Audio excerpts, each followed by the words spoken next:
সোহেল তাজের একটা সাক্ষাৎকার দেখছি কালের কণ্ঠে। তিনি ইদানিং কথা বলছেন, কথা বলাটাই উচিত। কাউকে না কাউকে কথা বলতে হবে। আসলে আওয়ামী লীগের রাজনীতি খুব কাছ থেকে দেখেছেন সোহেল তাজ। তার ভেতরে অনেক কষ্ট। মরহুম তাজউদ্দিনের সন্তান।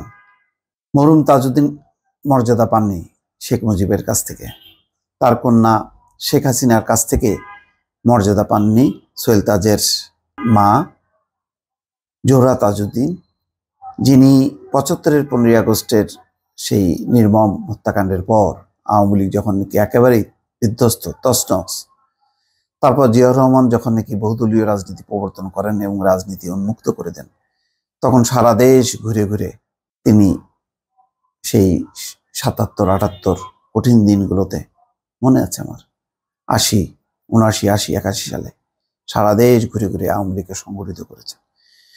সেই শেখ হাসিনা যখন আসলেন, প্রথমেই তিনি জোহরা তাজউদ্দিনকে ছুঁড়ে ফেললেন।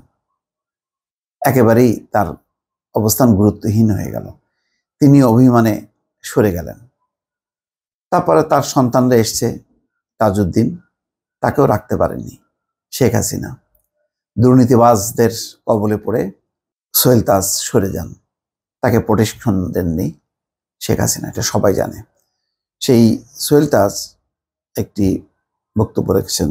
তার কাছে প্রশ্ন ছিল কালের কণ্ঠে, ২০০৯ সালে আপনি ব্যক্তিগত কারণ দেখিয়ে মন্ত্রিসভা থেকে পদত্যাগ করেছিলেন, কেন করেছিলেন? সোহেল তাজ তার উত্তরে বলছেন, রাজনীতিতে অনেক বড় স্বপ্ন নিয়ে এসেছিলাম। আমেরিকায় লেখাপড়া করেছি, সেখানেই আমার সুন্দর ভবিষ্যৎ ছিল। ১৯৯৭-৯৮ সালের দিকে ভেতর থেকে তাগিদ পেলাম, দেশের জন্য কিছু করা দরকার। দেশে ফিরে অনেক বাধা পেরিয়ে আওয়ামী লীগের সঙ্গে যুক্ত হয়ে নির্বাচন করি। ২০০১ সালে যখন আওয়ামী লীগের ভরাডুবি হয়, তখনও নির্বাচিত হয়েছিলাম।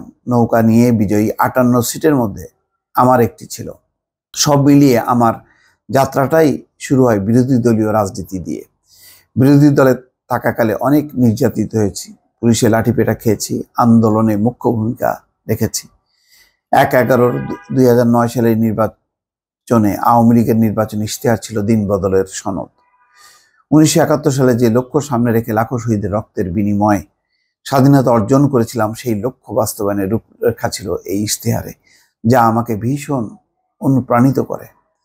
দেশের জন্য ভালো কিছুর প্রত্যাশায় স্বরাষ্ট্র প্রতিমন্ত্রীর দায়িত্ব নিয়েছিলাম। দেশে সুশাসন প্রতিষ্ঠার স্বপ্ন ছিল। পুলিশ বাহিনীকে সংস্কার করে ঘুষ দুর্নীতি মুক্ত করতে হবে, কিন্তু এক পর্যায়ে দেখলাম দিন বদলের সনদ ছিল ভাওতাবাজি। স্বরাষ্ট্র মন্ত্রণালয়ে দেখলাম অদৃশ্য কিছু শক্তি এসে ম্যানিপুলেশনের চেষ্টা করছে। মিটিংয়ে বলেছিলাম, আজ থেকে সব বদলি বাণিজ্য বন্ধ। পুলিশ সংস্কারের উদ্যোগ নিয়েছিলাম, কিন্তু আমার পথে নানা বাধার সৃষ্টি করা হয়। শেখ হাসিনাকে শ্রদ্ধা করতাম, যদিও অনেকে আমাকে বলেছিলেন, হাসিনা কখনো তাজউদ্দিন আহমেদের ছেলেকে ভালো চোখে দেখবেন না।